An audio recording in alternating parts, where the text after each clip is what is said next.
Make some noise. Let's everybody in Connecticut and Western Mass know we are at Stafford Motor Speedway waiting for the greatest race in the history of spring. Get ready to hear those guns make some magic as you are about ready to make magic. Ladies and gentlemen, off turn number 4, the greatest race in the history of spring, presented by Napa Auto Parts, goes green, and the Spring Sizzler is racing. And Doug Coby gets onto a flying start like he was shot out of a harpoon gun. He is shadowed by George Brunhosel, who immediately goes into second. Brunhosel quickly works his magic and moves into the runner-up spot, but third becomes the hot spot of the racetrack. Jimmy Beluit works some magic in the outside, but it's Ronnie Silk in that orange number 82 car that moves into the 4th position. And what about Joe Brady's famed 00? Teddy Christopher's coming to the front mat. He's already up to the top 5. Todd Zegedy has already picked up 2 positions, climbing from 5th to 3rd in that number 15 car, and he looks like he is ready to make a move against George Brunhosel. There's no question about it. Look a little further back at the bottom of the top 10, and you see that Rowan Pennick puts Old Blue into contention there. Here comes Justin Bonsignor, car number 51, creating its magic on the inside. Robbie Summers is there, and Salamito, the winner of the Icebreaker event, is also starting to move forward. And making another pass is Ryan Priest. Trouble in turn 2 as the car got out of shape. That's Andrew Krause, the rookie driver, but he was able to keep it under control. 200 laps is a lot of circuits to run this half mile. Everybody kind of understands what it's like to run 150, but this early in the season, strategy is definitely going to come into play. Look at Todd Zegedy, car number 15, the LFR house car. Bottom shot move, Brunhosel, wheel to wheel, side by side. Position number 2 goes to car number 15. And Ryan Priest just made an outside pass against Gary Putnam, so he is definitely on the move, but nobody's moving quicker than Doug Coby, who already leads by an aircraft carrier over Todd Zegedy. They work their way back off turn number 4. Things start to settle in just a bit. Moving out of line is Salamito. He tries to move down underneath the Robbie Summers race car. That's at the battle of the top 12. 6 laps are now complete in this 200-lap grind, brought to you by Napa Auto Parts. Max Zackham trying to make a move a little deeper in the field against Sean Salamito and doesn't have enough energy to make it happen. And Donnie Leah, who started far back in the pack today, tried to make a pass against Jeff Goodale, and he comes up empty-handed. Meanwhile, look to the rear of the field. Woody Pitkat and Ryan Priest, they're starting to pick them off one at a time. Now remember, either of those two had much time on the racetrack. For Ryan Priest, no time at all during qualifying. He wasn't even at this racetrack. And now it's Rowan Pennick taking a shot at Ted Christopher. He gets about a quarter of the way there and has to lay off, as Ted Christopher was able to get the best of him that time. Certainly was. Also moving into contention now with a bottom shot move is Eric Goodale. Goodale tried to make the move underneath Justin Bonsignor. Couldn't quite do it. The leader, Doug Coby, comes up on a lapped automobile, Melissa Fifield, as the Dunleavy's truck and trailer car is still the man in command. 10 of 200 now in the record books. And Priest has made another pass, so he is definitely on a mission in car number 3. So that's one of the subplots, as Priest is almost on his way to getting into the middle of the pack. And wherever Ryan Priest goes, Woody Pitkat will follow. He continues to run in his tire tracks. Now Pitkat sees some daylight and almost was able to move down underneath the number 6 car of Ryan Priest. Priest gets back up on the wheel. He'll move to the inside, applies a little pressure there as he comes off the turn and challenges car number 46. That's Jeff Goodale, but he can't keep Priest behind him as Priest is able to bullet his way past him. Now watch Woody Pitkat. See if he takes advantage of that cavity. A little slower car on the inside impeded the progress of Priest, and Woody Pitkat is right there. Priest and Pitkat are surgically attached. The last circuit by, Doug Coby turned an 18.663. Ryan Priest further back in the field, an 18.603. So he is already showing that he is a man possessed to get to the front of this field. Green flag pit stop for Nick Salva in car number 59. So his crew works on that car. The best battle on the track is between Ted Christopher and Rowan Pettick. They just battled for 45 laps in the SK Modified race, and they're doing it again right now. You know, everybody was saddened by the loss of Joe Brady tragically during the holidays and his legendary 00 car. The family and everybody grouped together and got together, and they put together this magical team, and it seems to be working. Now Rowan Pettick tries to make the move underneath Christopher, can't do it, pulls it back into line. As the leader still remains Doug Coby. He's setting a blistering pace out front. Now Joe Koss down on pit road, he had the chance to talk to Doug Coby earlier. Joe, do you think Coby's saving anything, or is he running as hard as he can this early in the event? Remember, they've got 2 pit stops here today, so at this point you can feel your car out a little bit, try to get to that first pit stop somewhere after lap 30, and then be able to work your way towards lap 100. That's when you got to be able to go. A lot of the teams told me, Doug Coby included, saying these tires, with the fact that you can pit so deep into a run, you can go pretty hard early on, but the question is, why would you want to go too hard when you've got a car that's got a healthy advantage? So I think it's a little bit of testing the car for what you got, so you got a good baseline for what you need at the end of the race, but conserve the overall piece, so that way you've got enough for the end. Well, you know, we're watching 2 competitors, Joe, Ryan Preece and Woody Pitkat. They have now broken into the top 20. It's kind of like the classic Superman battle of Batman versus Superman, because one isn't letting the other get away with anything, Matt. Yeah, one has a cape, the other has a cowl, and a man with a fast race car is Rowan Pettick, as he got by Ted Christopher a couple of laps ago, and now he is trying to track down Rod Silk in car number 82. So that is a great battle. There's also a great battle going on for 10th and 11th between the 16 of Timmy Salamino and the man in front of him, Rob Summers. Whenever he has raced here at Stafford, he always has a pretty good performance. He certainly does, and that race team, they have struggled in the past. This is a good opportunity for them to get some seat time and get this car to the front of the field. You know, before the season began, there was all kind of rumors that Bob Garbarino was not going to be able to run a car this season. He was going to retire. Then all of a sudden, Jimmy Blewett sat behind the wheel, and that car got a new sponsor. Let's go down to Joe Koss, who has more on car number 4.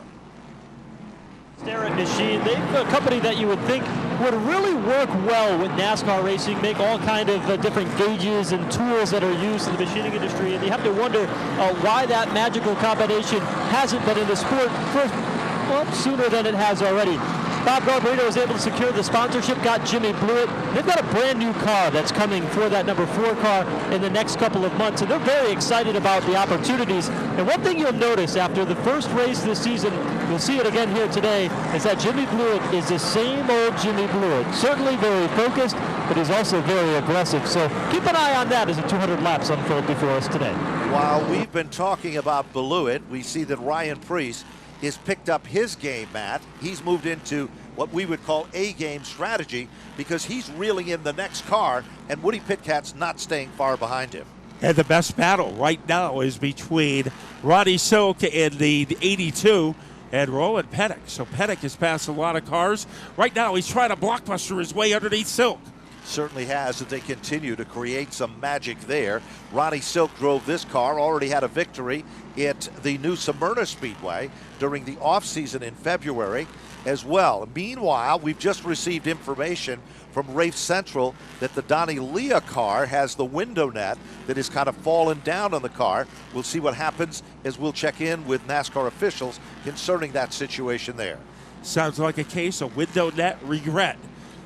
And there's the black flag, Matt, for the number 8 car to bring him in to put that window net back up. And Silk has opened up a little gap between himself and Rowan Pettick. What a difference Rowan Pettick has made today to that number 3 team, as it is one of the fastest cars. The car of the number 4 car, he is starting to gain ground. Jimmy Blewett holding off Eric Goodale in car number 58. Well, Eric Goodale said he wasn't feeling good at the start of this event. You wouldn't know it, because he's looking like days of old, as he is all over the back bumper of the Blewett machine. Meanwhile, it appears that Donnie Leah is heading down on pit road. Joe, we heard the story of the window net. Is it broken, or did it just fall down? Well, that window net was the problem for Donnie Lee. As you mentioned, it got loose as they were riding around the racetrack, so it was flapping in the breeze. So what they're going to do is that they're going to go ahead and put that window net back in, firmly attach it to make sure that Donnie Lee is set to go. Donnie himself actually trying to help as well. The other thing that they did is they also decided to pack the thing full of Sunoco Racing gasoline and send him back out onto the racetrack. Donnie Lee has started back in the 22nd position today. They are going to need a bit of a different strategy to be able to work their way up through the field. This could actually work out to their advantage depending on how much time they lose on the racetrack and if they can get the beneficiary when the caution flag comes out. You know, we see some lap traffic situations taking place, Matt, but I think one of the best places to look on the racetrack is that battle between Danny Watts and Rowan Pennick with that number 3 car, and Teddy Christopher and Justin Bonsignor. Those 4 guys can't seem to shake each other off. And look a little further back in the field, Ryan Preece is looking to get by a few more cars in a very short time here. Max Sackham is the guy in front of him in car number 20. So we'll see if Preece can find some room on the inside to get past Sackham. Timmy Salamito, remember a few laps ago, he and Rob Summers were running together. That is no longer the case. Timmy Salamito is pulled away from Summers, and now he is attacking the back bumper of the Eric Goodale car. Certainly does appear that way. And look, as we look off the turn, it continues to be a dogfight battle there. Woody Pitcat now is applying the pressure as he tries to work over the Swanson race car. As we go back to the front of the field, leader of the event, Dunleavy Truck and Trailer, number 2 car. The deuce is wild for Doug Coby. Second is Todd Zegedy. Look at the lap traffic in front of Robbie Summers, Matt, as we head off turn number 2 and the 9 of Chase Dowling. Now Zegedy has to deal with lap traffic, or Coby going to the outside of Jamie Tomato.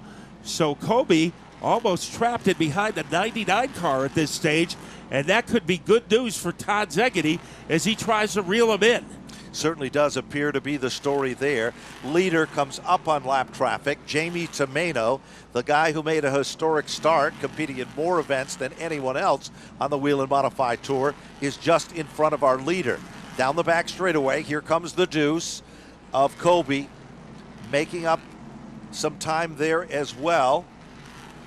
Meanwhile, Todd Zegedy with the 15 car running in second, kind of in a zone of its own, Matt. That's an LFR car, the car that they call the house car. And Zegedy has driven that car before, and he's had a lot of success with it. And nobody is more successful right now than Coby, as he got by Ryan Lutz, or Craig Lutz. And now Doug Coby is leading by the length of Donald Trump's wall as he goes into turn number 2, and Todd Zegedy is at turn number 1. Certainly is. They continue to get stretched out just a bit. We'll go back and look at that battle with Ryan Preece as he continues to make his presence known. And Woody Pitcat still is not going to let Preece get far out of his sight. Meanwhile, Max Sackham still holding off Preece as they thunder off turn number 4. And a good 4-way battle, a little deeper in the field, consisting of Justin Bonsignor, Jimmy Blewett behind him, Eric Goodale behind him, and Timmy Salamito, who has picked up a lot of ground lately, but it's taken him a while to get to within striking distance of the car in front of him, and that is Eric Goodale. Now you look at the board, car number 82, that's the Danny Watts-owned race car with Ronnie Silk behind the wheel. That is currently your 4th place car. Behind him in the 5th position is Rowan Pennick. 6th position is Christopher. 7th is Bonsignor. 8th position is Blewett. 9th position is Goodale. And 10th is Salamito. So Preece is trying to infiltrate the top 15. There is a 6. He makes a move on Max Sackham. Thunder, lightning, and 14th place for Ryan Preece. 14th and going forward. His next targets become Sean Salamito with the number 75 car as he works and applies the pressure there as well. Back towards the front of the field. Heavy traffic just in front of the Todd Zegedy machine as he comes up on lapped automobiles. But Doug Coby is still setting a blistering pace. Now let's see what Ryan Preece does in car number 6, as he has just about passed half the field, and now he is working on the other half. It is Sean Salamito, the driver directly in front of him, And I think in a couple of laps, Salamito will find Priest underneath him. And Woody Pitkat has just moved around Swanson. That's putting him closer to the top 15 as his next target becomes the Mac Zakum race car. So meanwhile, we look back up towards the front of the field. Things are settling in, but it appears that Ronnie Silk has got his hands full because Rowan Pennick is all over him, Matt, in the bottom of turn 3. And he has been for about the last 20 laps, looking for a little space on the bottom. But Ronnie Silk has the number 3 spot, and all over him, like needles on a porcupine, is that number 3 car of Rowan Pennick. Salamito continues to show his presence now. It was almost like, Matt, that Salamito was just pacing himself at the start of this event. He's no longer pacing, he's now racing. Yeah, he has stepped up the volume in car number 16. That war intensifies as Ronnie Silk is able to get by one of the slower cars, Craig Lutz, and Rowan Pennick does the same thing. So that lap car did not bog down Ron Silk, who is looking good. He is a battler, and he is in 4th. George Brunhosel in car number 28 is in the number 3 position. He sure is. And Brunhosel, of course, the pride of the Southern Whelen Modified Tour Series, as he makes limited visits here to the north, but he has been very, very impressive here as well. Todd Szegedy is also continuing to pick up the pace just a bit. For a while, it almost looked like Szegedy, your second place car, was just riding it out. But now all of a sudden he seems to be getting quicker on the clock, and Szegedy is moving in. 51 laps have been completed, and Doug Coby has led them all so far. If he can lead the most laps, he will get a bonus point. He already has a bonus point for being a lap leader. And Rowan Pennick, once again, he tried to get the Schnoz underneath Ron Silk, and Ron Silk refuses to be passed. But while we were looking at that, Salamito picked up yet another position as car number 16. And the other Salamito is in trouble, but Ryan Priest, a little stutter step as he tried to get by the 75, and Max Zakum is trying to rumble underneath Priest. Certainly is, and right there with him is Woody Pitkat. So there's a good battle. Trouble now. We've got the 82 of Ronnie Silk going around at the bottom of turn number 4. This is the Danny Watts-owned race car. Danny Watts was a driver at Riverhead Raceway, and he'll tell you, Danny said I was a... Well, we just found out the mystery to all of this. The Salamito car literally brought a jack. It was kind of connected to the car, not in the right way, and that was the reason for the penalty. Back up through the gears and back to green flag racing. Doug Coby's got his hands full. But look out, here comes Todd Szegedy. Moving to the inside. Bonsignor on the outside. Goodale right there with him. Here comes TC Ted Christopher. They bing and they bang for the battle for second. And remember, a lap leader would get a point, so that would be very important for Bonsignor or Szegedy. But it looks like Coby is going to pull away as he has a pretty good distance between himself, leading by a surfboard over Bonsignor. Christopher getting a little rambunctious as he is ready to attack the 58 of Goodale. Well, at the start of this event, we received some information that Goodale wasn't feeling well and they might do a driver's change. He looks like he's feeling fine now, Matt, because he's in the 4th position. 5th is Teddy Christopher. Brunhutzel sets in the 6th spot. And then we go to the 4 of Blewett, and Rowan Pennick is tapping, literally bouncing off the back of the Blewett number 4 car. Pennick wants some room on the racetrack. There's where the dogfight battle is. They are all stacked up there, Matt. And remember, those two guys went at it at the icebreaker. Pennick and Blewett. Pennick gets by on the outside as he just napalms his way around the 4 car. Ronnie Silk coming to the front of the field as he continues to create some magic there. He works his pressure, works on the outside groove. Priest is there, still in the hunt. Max Zakum. Look at Priest go to the outside, Matt. He gets by Zakum. Now he is going after Jeff Goodale in car number 46. So the outside groove has come in, or that's Bobby Santos in front of him in car number 44.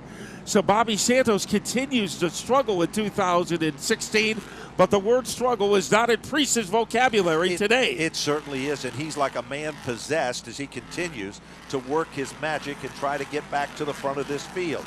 Meanwhile, Ronnie Silk, remember earlier, he was involved in a jingle, Matt, and he's come back up through the ranks as well. He's at the bottom of the top 10, and he's starting to reel in on Jimmy Blewett as well. And Doug Coby, it didn't take him long to open up a pretty good gap as he has some separation between himself and Justin Bonsignore in car number 51. And Bonsignore has Szegedy stalking him, but Coby is all by his lonesome at the front of the field. Certainly is. 1.1 second is the differential there. Meanwhile, Bonsignore is really doing a good job of holding on to that second spot because Todd Szegedy can apply the pressure, but he is not really a threat at this particular point. Let's check back further in the field and see where Ryan Preece is running. He's running at the bottom of the top 10, around the 12th or 13th position. Rowan Pettick is making things interesting now as he is able to threaten the 28 of Brunhosel. Almost made a move then. Let's see what happens as they enter turn 4. Preece is trying, but Brunhosel is able to hold him off. And they continue to work their pressure here. Meanwhile, Rowan Pettick, he's been really aggressive. He has been pretty patient, but after a few laps, he knows how to use the chrome horn in that race car as well. Things still settling in further back in the field. Now Ryan Preece sets his sights on Bobby Santos, the third, and that Tinio number 44 car. And here comes Pettick, halfway underneath Brunhosel. Let's see if he can get the other half in turn 3. He does. And Rowan Pettick has picked up another position. He sure has. It appears that Rowan Pettick has now moved into the top 6, Matt.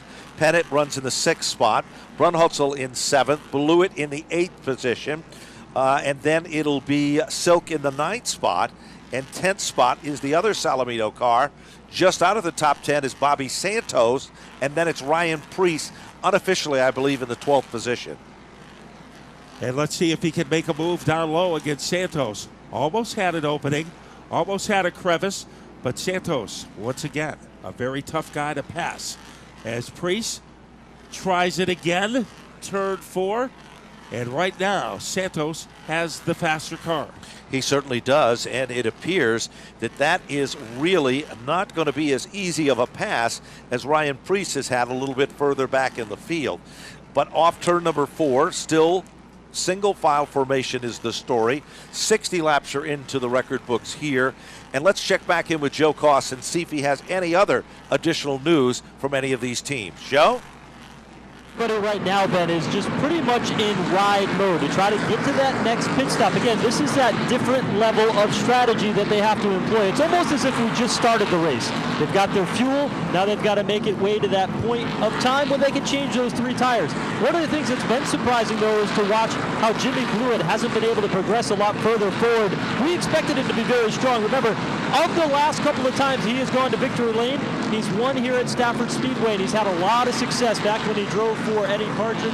Had a good run last time he ran here. He was trying to carry that momentum that he had from Thompson into this race, but it hasn't shown the strength that team has wanted to show here today. You're certainly right about that. We're watching Ryan Preece as he continues to work over Bobby Santos III. Lap traffic ahead of them, Matt, as they come off turn 4. And one of the other things we are checking out, how long it will take Rowan Pettick to get close to Ted Christopher, as he has gained a lot of ground on that 00 car. As Rowan Pettick, it seems to be a pretty good partnership early on between the Bowler family, Old Blue, and Rowan Pettick. It certainly does. And again, we are watching even further back. Woody Pitcat continues to be running about the same distance and the same pace. Now, all of a sudden, off turn number 4, it appears that Ted Christopher is now reeling in on the Goodale number 58. Yeah, that's going to be an interesting confrontation. Eric Goodale right now is out in front by an arm's length over that 00 car, Ted Christopher, and it looks like those 2 drivers are picking up ground on Todd Szegedy. So maybe by running together, they are able to narrow the gap that separates them from the number 15 car. Well, Todd Szegedy, remember last year he ran Bob Garbarino's car, and during the offseason he decided he wanted to take a break from that team. This is a car owned by Robbie Fuller. They call it the house car or the engineering car, and it seems to be working rather well. But you have to know this. that the most successful LFR car is Doug Coby's, and the man that built it is the guy who owns the 15 car. And right now, he is having a successful run in third. Remember, Todd Szegedy finished second in the Sizzler last year, and Woody Pitkat, with 40 laps to go, got the lead from Szegedy. So running up at the front at the Sizzler is nothing new for Todd Szegedy. Certainly is, and our leader, Doug Coby's come up on heavy lap traffic as he continues to, well, work his way and work the magic. Coming up on the 24th car of Andrew Krause out of Homedale, New Jersey. As Krause doesn't plan on running the whole season this year, but he said the big thing for him to get used to is a track with straightaways, because he grew up at Wall Stadium and works at Wall Stadium, and that track, one of the bull rings. So this is something new for him, the long straightaways at Stafford. We are just 10 laps shy of the halfway marker in this Napa Auto Parts special event as the intensity still starts to build. Doug Coby comes around the number 38 machine, working his magic through traffic. That's the 38 of Tommy Rogers. And Ryan Preece still unsuccessfully trying to get by Bobby Santos. He made a move now, maybe trying to use the lap car as an ally, but instead it worked for Santos. Keep your eyes on Todd Szegedy. Trouble now. The Rogers car just seemed to falter and almost slow in the racetrack just in front of Bonsignor and the number 15 machine of Todd Szegedy. And that car is limping on the backstretch, so he is headed for pit road, but it looks like we are going to avoid yellow as Doug Coby gets around the slower car of Gary Putnam, and Coby continues to lengthen his lead. He is leading by about the length of Donald Trump's wall over the 51 of Bonsignor. Meanwhile, we just saw Jimmy Blewett go around the Brunhutzel machine, almost like the car had stopped on the racetrack. So Blewett is continuing to pick them off one at a time, but with 94 laps up on the board, Doug Coby is still the leader. Running in second, the 51 machine of Justin Bonsignor. Todd Szegedy is in third, and Goodale will round out the top four. And Coby a leader by a wide margin. Ted Christopher running in fifth. Yellow comes out for the second time. Trouble in the middle of turns 3 and 4. Showtime. Jimmy Blewett is stranded. Certainly is. The car looks damaged with definitely the right front suspension down, and perhaps the right rear suspension is damaged as well. PJ is the crew chief on that particular race car, as we'll check on things to see what's happening there. But let's now go back down on pit road and see what Joe Koss and Darren Ayotte have. Well, Ben, Presentation for the 45th annual Spring Sizzler. Lights are off from Whelen Engineering. Ted Christopher, Ryan Preece in the front row as they head off turn number 4. Starter Bob Slade looks the field over, and Christopher has just a little bit more speed as they head to the bottom of 1. Now the hole is open for Coby. He moves into the lead, and a little jackhammer action on the back bumper of the Christopher car. Definitely is. Also right there with him and going forward appears to be the Todd Szegedy race car on the inside of the second row, as Szegedy looks to follow Doug Coby to the front of the class. And a star step for Christopher. He loses ground. Coby back in front, and Christopher going after him. Christopher reels him back in. Meanwhile, Preece is stuck in the upper groove, and here comes Todd Szegedy. Now moving into the third spot, Rowan Pettick up to the 4th position. Goodale is back in the 5th spot as he applies the pressure there. And Goodale now moves into position number 5. And here comes, down the back straightaway. Solid hit. The 6th car of Preece, but it somehow pulls away. The back end of the car is folded up like an accordion mat. And it looked like contact between he and the 51 of Bonsignor. And now the yellow comes out. Ryan Preece's car, the back end of the machine is literally folded up. The front end of the race car suffering some damage as well, as that was a strong, strong run. And take a look as you head off turn number 4. Right front wheel peeled back, and then you look at the left. I think you're right, and we're going to see it put to the test because it looks like we're about ready to go back up to green flag racing. Here's Matt Buckler with the call. Coby on the inside. Let's see if he can turn this place into Cape Canaveral. He's a half car length ahead of Szegedy, and he is able to clear the 15. Ted Christopher, remember, he has old tires, and he has gotten the pass by Pennick, is on the verge of getting passed again. Meanwhile, Santos moves into the top 4, and Teddy Christopher's car, it develops the caffeine twitch that Matt Buckler often talks about. It's become really evil on the racetrack. Back up front, it appears that Rowan Pennick's got a rocket. He is all over the back bumper of car number 15, and that, of course, is Todd Szegedy. Further back, look at Christopher, Matt. He's just trying to struggle to keep out of their way. Yeah, what he wants to do is just stay within that upper half of the field until about 150 and then pray for a caution and then put on fresh rubber and try to whirlwind his way through the field. Doug Coby, it doesn't take him long to open up a lead as Doug Coby definitely on target today as he has stretched out his lead to about the length of a school bus over Todd Szegedy. Look at Bobby Santos III, and Christopher almost went out of the ballpark with that one. He's just really having a difficult time. Tires are the story. You compare them to a bar of soap. When you open the bar of soap for the first time, it's nice and sudsy and soft. When it sets in the dish for a while, it gets hard and it doesn't work and create the same suds. That's the way tires are sometimes on a race car as well. Well, a driver with some lather on the outside is Sean Salamino in car number 75, trying to get by Eric Goodale. And here is his brother, Timmy Salamino. So you got the guy in the middle of a Salamino sandwich. That was the 58 of Goodale. And here is Timmy Salamino picking up 2 positions. Timmy Salamino, remember, he was involved in a jingle earlier where they literally dragged the jack out of the racetrack. There was a penalty issued, but that doesn't seem to stop him at all now because he is now challenging for the 4th spot. To the inside of Santos, Salamino's looking perhaps as good as he did, Matt, at Thompson when he won the first event of the season. Remember, Eric Goodale couldn't get by Bobby Santos. Ryan Priest struggled to get by Santos. There was no struggle in that move by Tim Salamino. Last year, in 4 races at Stafford, he finished on the podium 2 times. Justin Bonsignor is coming through traffic high and low, and Robbie Summers is trying to follow him through as Bonsignor just blistered by Max Zakum in the mid-pack of cars there. Back up front, Doug Coby, your leader. Second is still the number 15 machine of Todd Szegedy, and 3rd position is still Rowan Pennick. 4th spot is Salamino. 5th position is Goodale, then the other Salamino car, and then we've got the 44 machine of Santos, hunted down by Brunhutzel to round out the bottom of the top 10.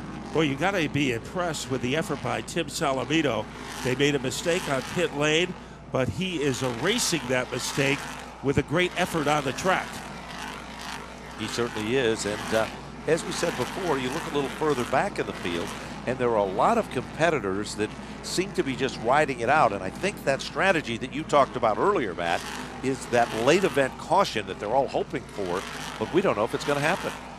And Ted Christopher wants it to happen, as right now he's kind of running in his own bubble in car number 00, and he just wants to stay out of trouble and then pray for yellow. Certainly does. Now we're noticing picking up the pace and the speed just a bit is Rowan Pennick with that number 3 car. Old Blue is running like new blue today. It seems to be very, very strong. And now the top 3 cars have pulled away from the rest of the competition here. Oh, trouble down the front straightaway. And that is Nick Salva, car number 59. So he is up against the wall. Now, Coby and company have had about 26 laps worth of wear on those tires. Will Ted Christopher decide to come in? We'll find out in a moment. Here they come off turn number 4, working their way back to the line. Doug Coby, Todd Szegedy among the top 2. Rowan Pennick, Timmy Salamino, and Eric Goodale. Back up through the gears. Coby looks as good as he did before the caution, but it seems that Salamino has the fastest car now on the racetrack, Matt. What do you think? He's looking for room underneath Todd Szegedy, here he comes as he is going to whirling dervish his way underneath the 15 car, but Szegedy is holding him off. It's amazing how they quickly recovered from an incident that could have put them completely out of this event, and it doesn't seem to stop them. They seem to be getting stronger and stronger, and that's that momentum that they talked about after winning the Icebreaker event at the first stop of 2016. Now remember, Woody Pitkat has the freshest tires in car number 85 as he breezes by J.D. Tomato on the outside, and now he is approaching Ted Christopher. Sure is, and Christopher, we know he's still been on that old rubber, but it seems to be a lot better for some reason now than it was before. But look at Pitkat. You can see the difference when you got new tires, how good that car seems to be working, and how it's really come to life. Yeah, for Woody Pitkat, the Spring Sizzler has officially started with 70 laps to go, and he is going to get by Christopher, and he made it looking pretty easy as he scoots underneath the 00. Certainly does. Then makes the same move on George Brunhutzel III. Brunhutzel's really fighting a car that suddenly became evil. We are 134 in this event of 200 presented by Napa Auto Parts. And Doug Coby. Now he has to pull away from rolling penalty car number 3, but it hasn't taken long for Coby to build up a pretty sturdy lead. There is a battle deeper in the field. It looks like Chase Dowling was in the middle of that one, as here comes Bonsignor, and he just is able to nitro his way underneath Chase Dowling. No question about it. Bonsignor just did a power move, and look out, here comes Lonnie Silk down underneath the 36 machine of Dave Zapienza. So he now is come to life again, and Woody Pitkat continues to be picking up the pace. He's a lot quicker than he was before, and he is currently in the 15th position. And he is going after a couple of the younger guys, Max Zackham and Brendan Bach. And he is going to try it on the outside. So when Woody has confidence to go on the outside, now a dive bomb move. So the crossover didn't pay off. Pitkat runs into the dirt, and now he eventually goes by Zackham.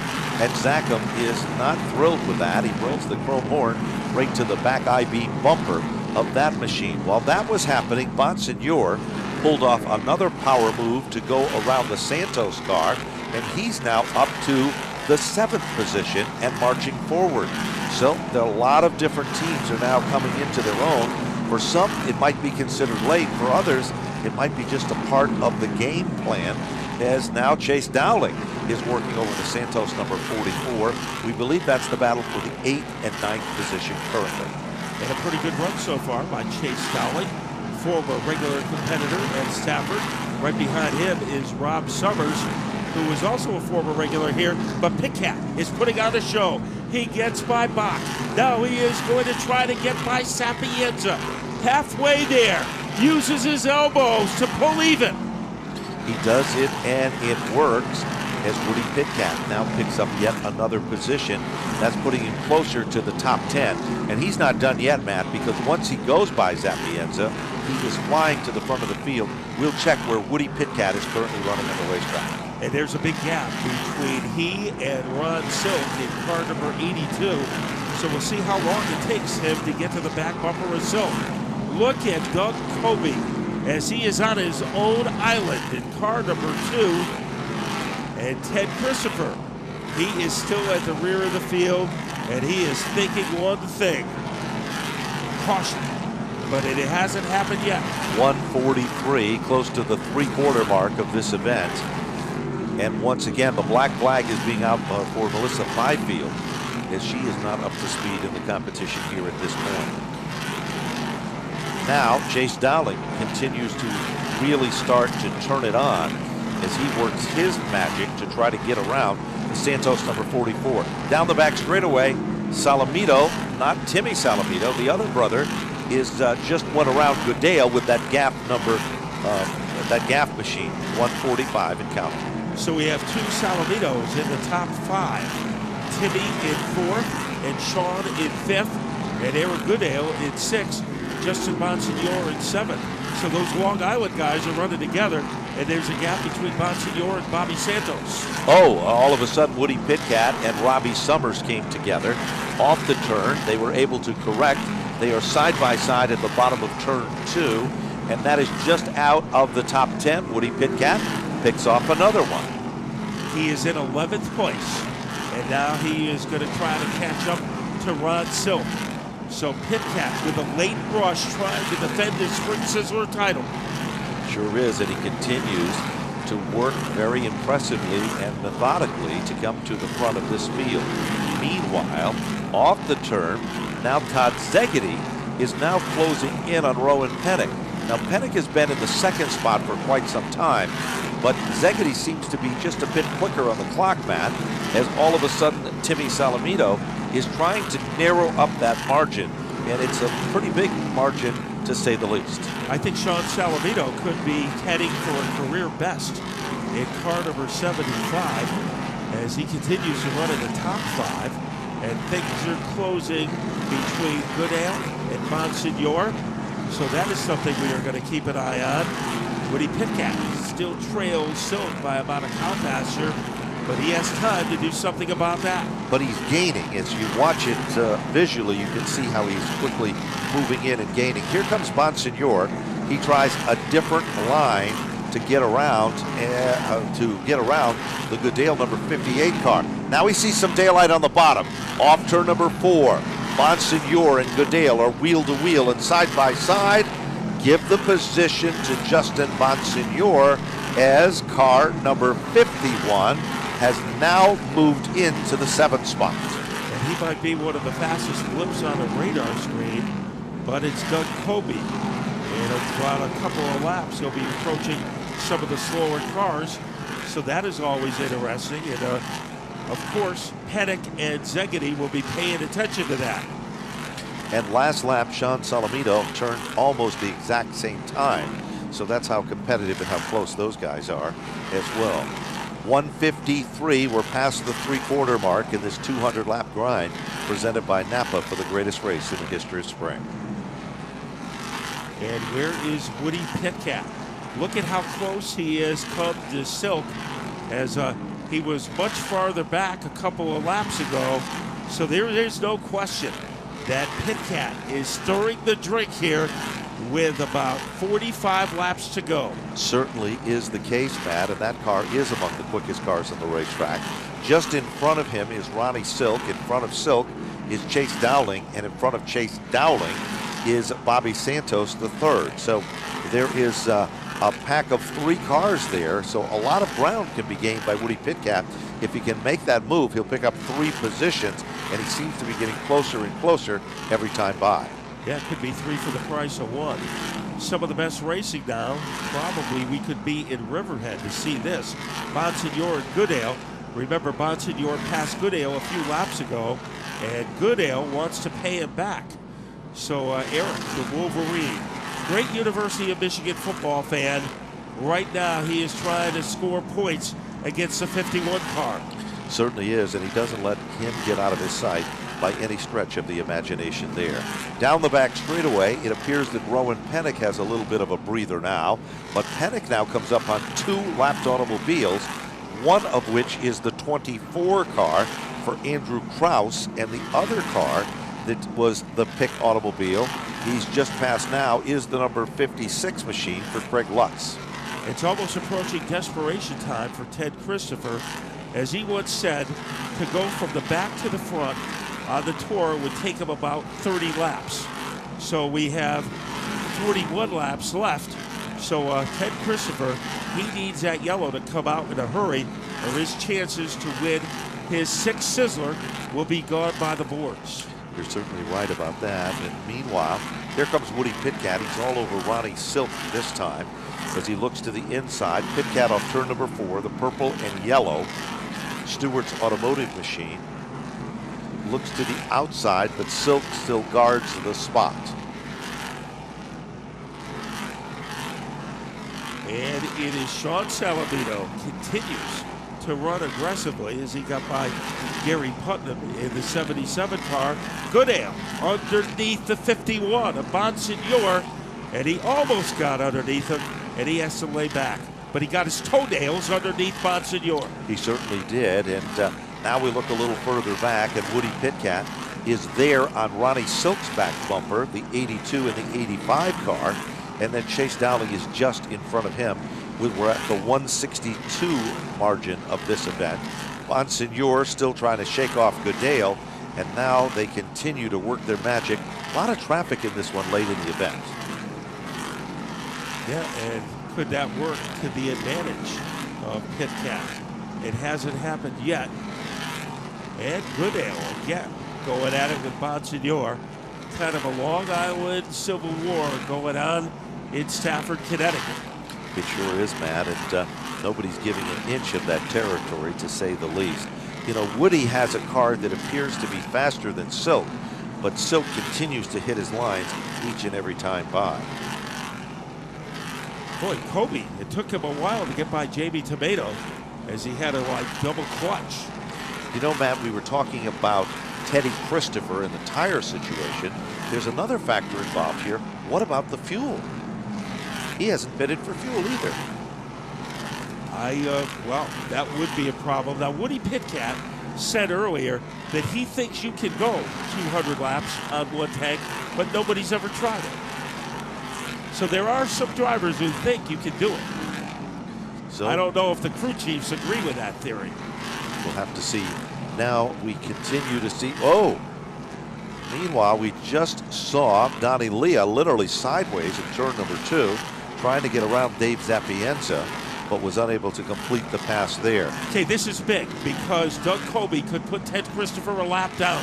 So here comes the 2 car, and Ted Christopher is in danger of falling off the lead lap. And he moves right in on the back bumper of Ted Christopher. You don't see this happen every day, but down the back straightaway, Doug Coby puts Ted Christopher down 1 lap with 168 up on the board. And Matt, you said it before, Christopher told you that the margin to get to the front, from the back to the front, is now right where it should be, but the time is starting to run out. Yeah, and he would not be able to come into pit because he would be the lucky dog. So he would need not 1 but 2 caution flags, and we have only had, 3 in the entire race. And again, each and every time by, we see a battle which is still pretty solid between the 44 machine of Santos, the Chase Dowling number 9 car, and then Ronnie Silk, and now Woody Pitcat. He's got enough power to stay with them, but he doesn't seem to have the opportunity to attempt to make the pass. So we might have an issue with Eric Goodale as that car is stumbling. So that car is gasping for air as it goes into turn 3, into the dirt. Can he hold on? It goes around. Caution comes out. Oh, a mad scramble. Ronnie Silk has no place to go. Woody Pitcat squeaks on by. Boy, Eric Goodale did his best to try to save it, but he could not. Pitcat's right front is peeled back on the number 85 car. He made it through, but just in the last second, it all went bad and it all went awry. 173 up on the board. Well, right now, all eyes and ears are on the 00 car. They have taken off the right side rubbers at the right side tires at the entrance of pit road, dropped the car back down, and Teddy Christopher is coming out, but not in the neck of time because we are going back to green on the front straightaway, Matt. And Doug Coby has moved back out in front of Todd Zegedy. So that Coby car has been flawless all day. And Ted Christopher is at the rear of the field. Doug Coby is in front of it. And the Salamito brothers almost came together there on the last circuit by with 178 up on the board. Still, the leader of the event is still Doug Coby. Bonsignor is all over Salamito.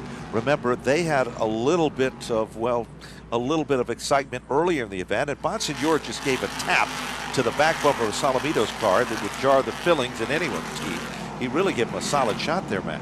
Yeah, that was a rattler, but that massage did not slow down Salamito as he is able to keep control of the car. Bonsignor is in the middle of a Salamito burger. And here's the good news. Ted Christopher is on the bottom of the lead lap. So Ted Christopher is not to be left out of this one as yet. Christopher on the bottom of the lead lap. Back down into turn number 3. Things starting to settle in, and Rowan Pennick, who didn't seem quite this strong before the last caution, is now back up with the wheel, and he is closing in on our leader as well.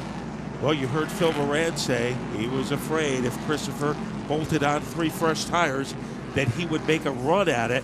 But Doug Coby, for 182 laps, he has looked invincible as he stretches out his advantage over Szegedy. Rowan Pennick, the number 3 car, Old Blue, is back. And Pennick has had a great run. Salamito, Timmy in 4th, and Bonsignor rounding out the top 5. Remember, Bonsignor was 3rd at the Icebreaker, and he is looking for another top 5 today. He certainly is, and we're coming down to the wire in this one as we're 17 circuits remaining. And really, you have to give credit where credit is due. Doug Coby has not made any errors at all in this event. He has been flawless, just like Phil Moran had said. And another competitor that deserves a hats off is Todd Szegedy with that number 15 car. Christopher in turn 4 gets by Putnam. Now he's in turn 1, and he will be trying to put the move on the 24 of Andrew Kraus. Certainly is, and he makes it look so easy. Because now that car's got the new tires, and he goes down underneath Kraus, gives him a little bit of a slap, and makes it on by. Well, Ted Kraus has got his baptism as he gets a forearm shiver from Ted Christopher. No one is close to give any kind of shiver to Doug Coby. He is 14 laps from going back-to-back in the Spring Sizzler. And Szegedy falling behind. He has to worry about Pennick because Szegedy is closer to Pennick than he is to Doug Coby. Certainly is. Salamito still running right in the middle of all of that excitement.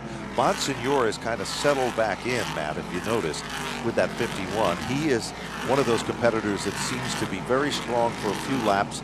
Then he kind of lets it cool down and then kind of rides it out for a few, then comes back to life. But the problem is we're coming down to the wire, and we are at 188, less than 12 circuits remaining in the Napa Auto Parts 200.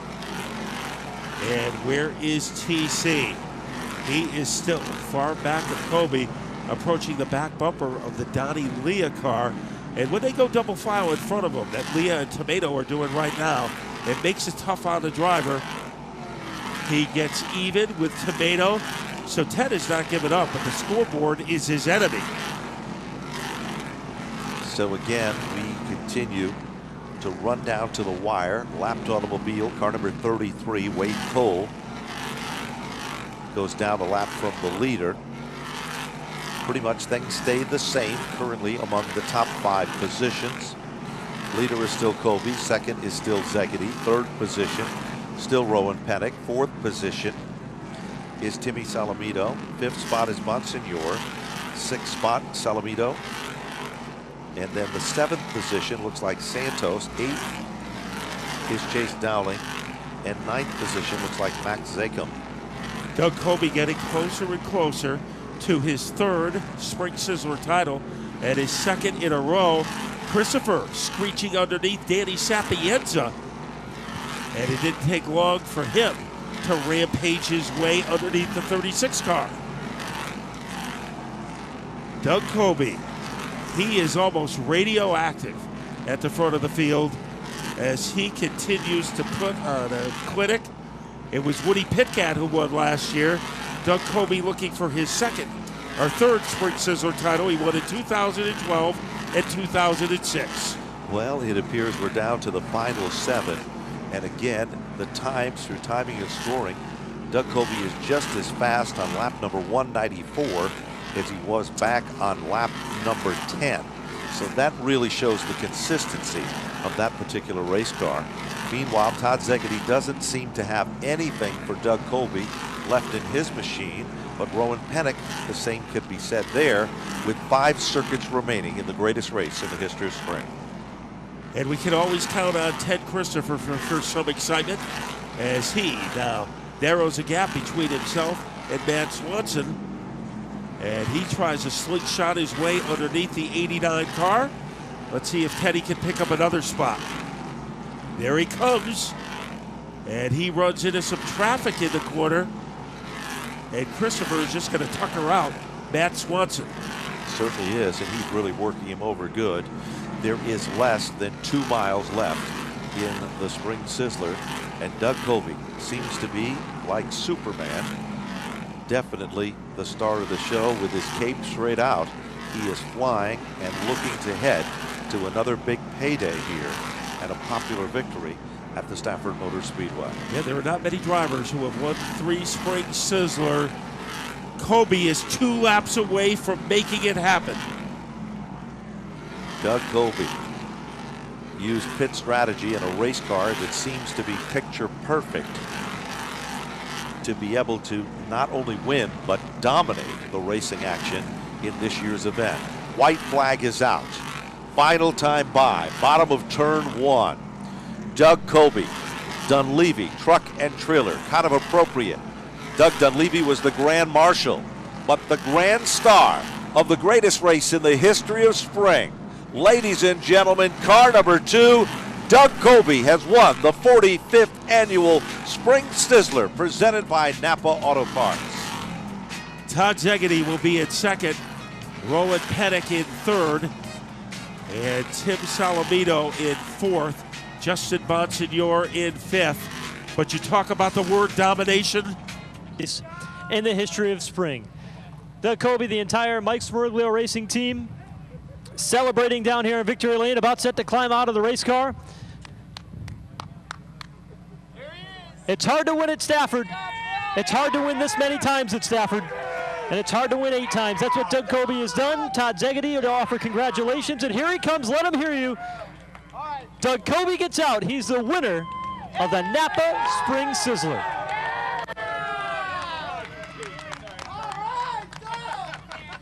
You hear some of the sounds of Victory Lane, and he'll shake water on top of his entire crew who kept him out front all day long. And Doug, you've had a lot of really fast race cars here at Stafford, but have you ever had one that was this good today? Not for the way the track was. I mean, the track had so much rubber on it, and this thing just cut right through it, and we were turning some of our better laps, you know, the last 30, 40 laps of the race. So what an unbelievable car that Phil Moran and all these guys give me, and just want to thank my guys. You know, we've had a really tough few weeks. We've had some losses on our team, so this is for Phil, Deb, and the Smiggs family. All of them suffered losses the last couple weeks, so nothing better than winning for our friends and our family. And want to thank Doug Dunleavy and his trailer repair business, A&J Romano Construction. How about these LFR chassis, top 2? Couldn't ask for more. And Robbie Fuller and Ryan Stone just put a great car together, and we're going to try and keep winning some more races. And you know, Stafford Speedway, what a great day for the Spring Sizzler. I mean, you couldn't ask for better weather. Napa and everybody who helps out to make this race possible. Just a really, really awesome car, and I think anybody could have driven the thing. I'm just so lucky I got to do it, you know. I was going to ask you what kind of message this sends to the rest of the field as you try to defend your 2 consecutive championships in search of your 4th one. What does this mean for everybody else? We're not trying to send a message. We're just going race by race and trying to win poles and win races. And, you know, we're very aware that, you know, anybody can step up any day and knock us off of this perch if you want to put us there. And, you know, I think that's what makes this team so great, is everybody on the team's humble and appreciative of what we have, and we're going to keep trying harder. So, you know, the harder they try, the harder we try. We don't sit back and just rest on our laurels. You know, we try every week to be really strong in practice and really strong in qualifying, and then come out and have a car like that. So, you know, the message is that, you know, we're a good team, and we're going to keep fighting for wins, and, you know, we go race by race. That's all we do. Well, that mentality paid off today. Doug Coby, a 3-time champion of the Napa Spring Sizzler. Well, the celebration continues with Doug Coby, but I'm catching up here with Todd Zegedy and Rowan Pennick. First for Todd Zegedy, who comes home second. I mean, this has got to be great for you guys. Your first run on the tour this year. You didn't run at Thompson, but to get second place, to come in on lap 83, make those adjustments to get second